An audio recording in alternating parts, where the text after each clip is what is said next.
በዓለማችን ላይ ቁስ አካል ከምን ተሰራ የሚለው ጥያቄ ለረጅም ዘመናት እንቆቅልሽ ሆኖ የቆየ ሚስጥር ነበር። ለዚህም ጥያቄ የመጀመሪያውን ድንቅ ምላሽ የሰጠው ዲሞክራቲስ የተባለ የግሪክ ፈላስፋ ነበር። በአንድ ወቅት ዲሞክራቲስ በቤቱ በተቀመጠበት በሐሳብ ውስጥ ሆኖ በእጁ ይዞት የነበረውን ወረቀት ለሁለት መልሶ መላልሶ ለሁለት ይከፍለው ጀመር። ነገር ግን ከትንሽ ቆይታ በኋላ ለሁለት ሊከፍለው ወደማይችለው ቅንጣት ደረሰ። በዚህም ጊዜ አንድ ሐሳብ መጣለት፤ አቶሞስ። አቶሞስ ማለት የግሪክ ቃል ሲሆን ትርጉሙም የማይከፈል ወይንም የማይቆረጥ ማለት ነው። ታዲያ በዚህ ጊዜ ዲሞክራቲስ የመጀመሪያውን አቶሚክ ቲዮሪ ፈለሰፈ።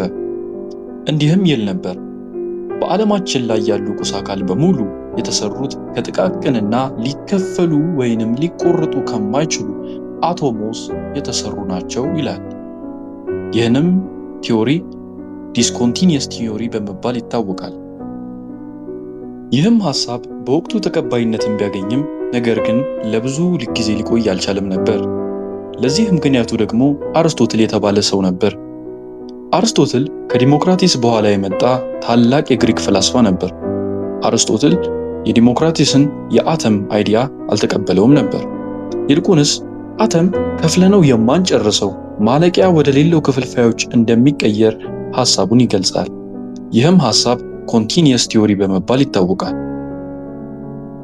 አርስቶትልም በምድራችን ላይ ስላሉት ቁስ አካሎች ግንባታ እንዲህ ይላል፣ በዓለማችን ላይ ያሉ ቁስ አካላቶች በጠቅላላ የተሰሩት ከአራት ዋና ዋና ግብአቶች ናቸው ይለናል። እነዚህም እሳት፣ ውሃ፣ ንፋስና መሬት ናቸው።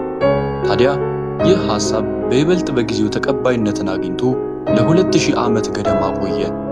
ነገር ግን በ17ኛው ክፍለ ዘመን ይህንን ሐሳብ ውድቅ የሚያደርግ አዲስ ግኝት ተገኘ።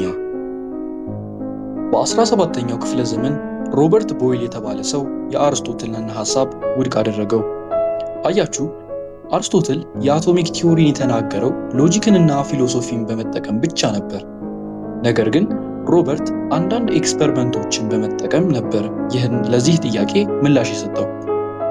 ብዙ ሳይቆይ ነበር በ19ኛው ክፍለ ዘመን በ1803 ጆን ዳልተን የተባለ ሳይንቲስት ሙሉ ለሙሉ ሳይንቲፊክ የሆነ አቶሚክ ቲዮሪን የመሰረተው።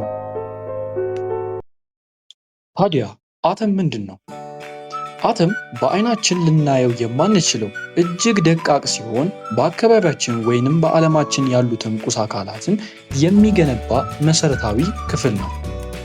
ለምሳሌ አንድ ከብሎኬት የተገነባ ህንፃን ብንመለከት የዚህ ህንፃ መሰረታዊ የግንባታ ክፍሉ ብሎኬት ነው። ብሎኬቱን ልክ እንደ አተም ብንመለከት ቤቱ ደግሞ ቁስ አካልን ይወክላል። ልክ እንደዚህ ምሳሌ የቁስ አካልና የአተም ግንኙነት ይህንን ይመስላል። ታዲያ አተም ኮንቲኒየስ ነው ካልን አተምን የገነቡልን አካሎች አሉ ማለት ነው። እነዚህንም ሰብአቶሚክ ፓርቲክል እንላቸዋለን። እነሱም ፕሮቶን፣ ኒውትሮን እና ኤሌክትሮን ናቸው። አተም ሁለት ክፍሎች አሉት። የመጀመሪያው ኒኩለስ ነው። ሌላኛው ደግሞ በኒኩለሱ ዙሪያ የሚዞሩ ኤሌክትሮኖች ናቸው። ኒኩለስ ፖዚቲቭሊ ቻርጅድ የሆነ ጥቅጥቅ ያለ የፕሮቶንና የኒውትሮን ስብስብ ነው። ፖዚቲቭሊ ቻርጅድ የሆነው በውስጡ ፕሮቶን ስላለ ነው። ኒውትሮን ደግሞ ምንም አይነት ቻርጅ የለውም። ኤሌክትሮን ደግሞ በኒኩለስ ዙሪያ የሚዞር ሲሆን ኔጌቲቭ ቻርጅ አለው።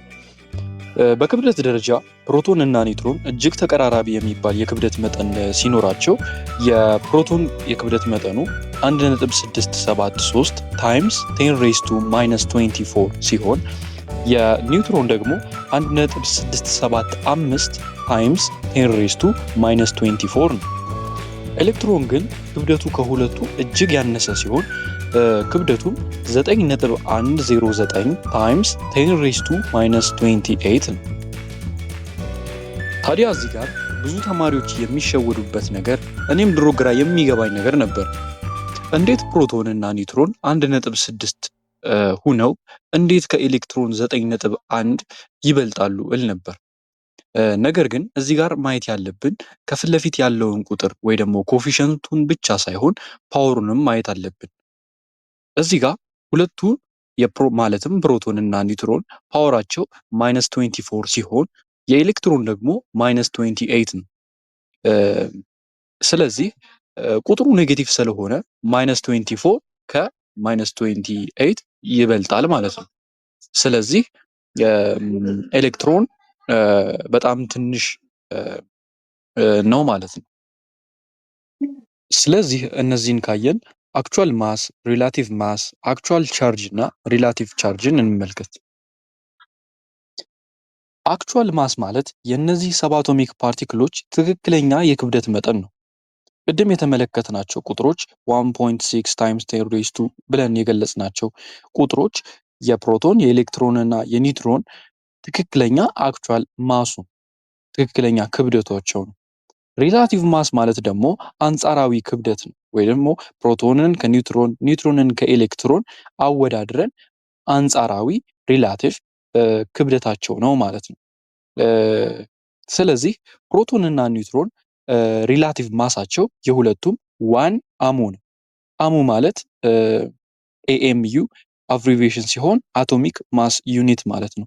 ስለዚህ ፕሮቶን እና ኒውትሮን ቅድም እንዳየነው ክብደታቸው እጅግ ተቀራራቢ ስለሆነ የሁለቱንም 1 አሙ እንላቸዋለን። የኤሌክትሮን ግን ከሁለቱ አንጻር እጅግ ያነሰ እና ሊወዳደር የማይችል ስለሆነ ሪላቲቭ ማሱን 0 ነው ማለት ነው። በቻርጅ ደረጃም ስንመለከተው ልክ እንደ ማሱ አክቹዋል ቻርጅ ማለት ትክክለኛ የፓርቲክሉ ቻርጅ የቻርጁ መጠን ሲሆን የፕሮቶን የቻርጅ መጠን ፖዚቲቭ 1.60 ታይምስ 10 ሬይዝ ቱ -19 ሲሆን የኤሌክትሮን ደግሞ -1.60 ታይምስ 10 ሬይዝ ቱ -19 ነው። የኒውትሮን ደግሞ 0 ነው። ይህም ማለት ኒውትሮን ምንም አይነት ቻርጅ የለውም ማለት ነው። ይህ ቁጥር የገለጽነው አክቹዋል ቻርጁ ነው ማለት ነው። ትክክለኛ የቻርጅ መጠኑ ነው። ስለዚህ ይህንን ሪላቲቭ ቻርጁ ማለት ደግሞ ልክ እንደ ቅድም እንደገለጽነው አንጻራዊ የቻርጅ መጠኑ ሲሆን የፕሮቶን ፖዚቲቭ 1 ብለን ስንገልጸው የኤሌክትሮንን ደግሞ ኔጌቲቭ 1 እንለዋለን። ኒውትሮን ደግሞ ምንም አይነት ቻርጅ ስለሌለው 0 ቻርጅ ነው ማለት ነው። በመጨረሻም የምንመለከተው ስለ አቶሚክ ነምበር እና ስለ ማስ ነምበር ነው። በአሁኑ ሰዓት 118 አይነት የታወቁ የአተሞች አይነት አሉ። ለዚህም የአተሞች መለያየት ምክንያት የሆነው በአተም ውስጥ የሚገኘው የፕሮቶን እና የኒውትሮን መጠን ወይም ቁጥር መለያየት ነው። አቶሚክ ነምበር ማለት በአተሙ ውስጥ የሚገኘው የፕሮቶን መጠን ሲሆን ስያሜውም በዜድ ይወከላል። ስለዚህ አቶሚክ ነምበር ከፕሮቶን ነምበር ጋር እኩል ነው ማለት ነው።